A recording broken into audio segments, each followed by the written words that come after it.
Reka dukomeze n'inkuru yacu igice cya kabiri. Ese byagenze bite igihe Yakobo yabyukaga mu gitondo cy'ijoro ry'ubukwe yakitegereza mu kureba agasanga umugeni bamuhaye si we yakoreye?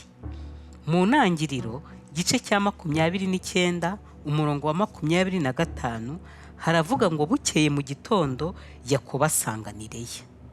Nuko n'umujinya mwinshi n'uburakari ariko burimo icyubahiro ngo aragenda abaza Labani ati ibi wankoreye ni ibiki?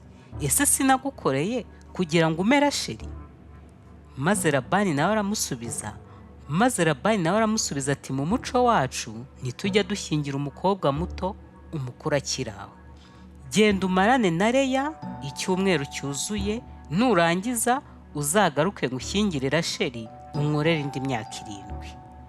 Kuri Yakobo ibyo ntacyo byari bimubwiye, ibyo ntacyo byari bimutwaye, kuko yari yiteguye gukora igishoboka cyose kugira ngo atsindire Rasheli. Maze nuko Yakobo abigenza atyo, amarana na Leya icyumweru cyuzuye. Kirangiye Labani amushyingira umukobwa we Rasheli. Nanone Labani aha Rasheli umuja we witwa Biluha ngo ajye amukorera. Hanyuma aryamana na Rasheli, akunda cyane Rasheli kurusha Leya.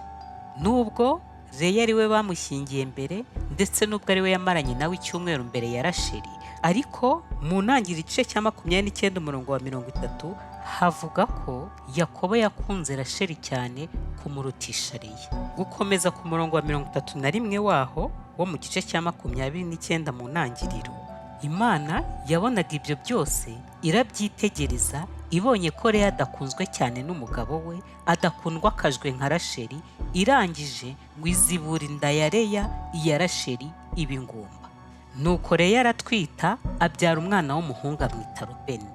Aravuga ati ahari Uwiteka yabonye umubabaro wanjye, uyu mwana w'umuhungu azatuma umugabo wanjye nkunda.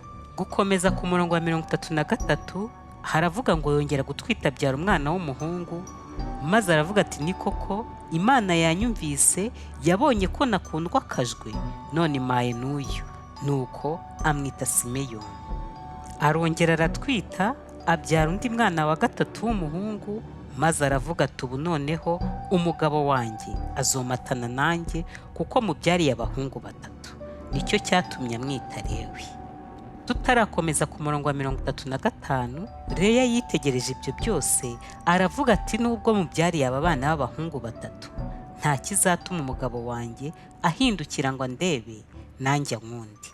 Ageze ku murongo wa 35 yongera gutwita, abyara umwana w'umuhungu. Kuri iyo nshuro aravuga ati ubu noneho nzasingiza Imana. Ibyo gutegereza ko umugabo we azamukunda, ibyo gutegereza ko umugabo we azahindukira akamubona, yageze aho arabirambika. Ageze ku mwana wa 4 w'umuhungu, aravuga ati aho bigereye birahagije, reka nshimire Uwiteka, nsingize Uwiteka, nsingize Imana kubw'uyu mugisha wose amaye. Nicyo cyatumye amwita Yuda, arangije arekereraho kubyara.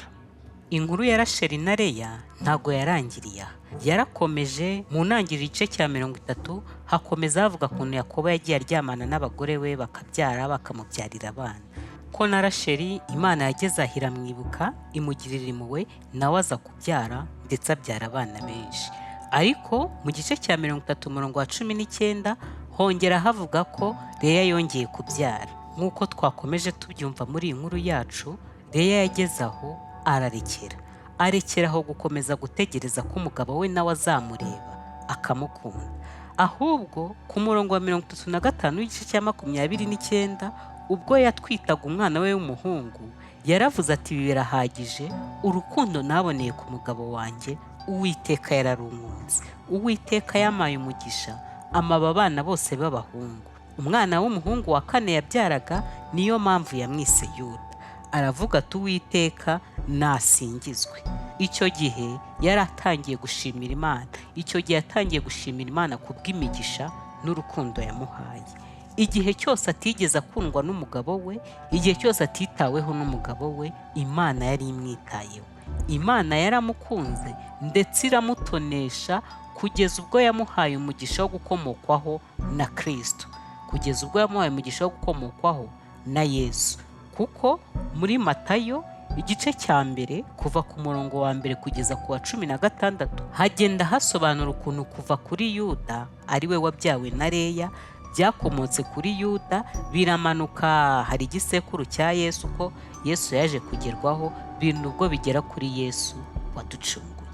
Yego koko umugabo wawe aramutse atagukunze byakubabaza cyane nk'uko Leya byamuteraga agahinda.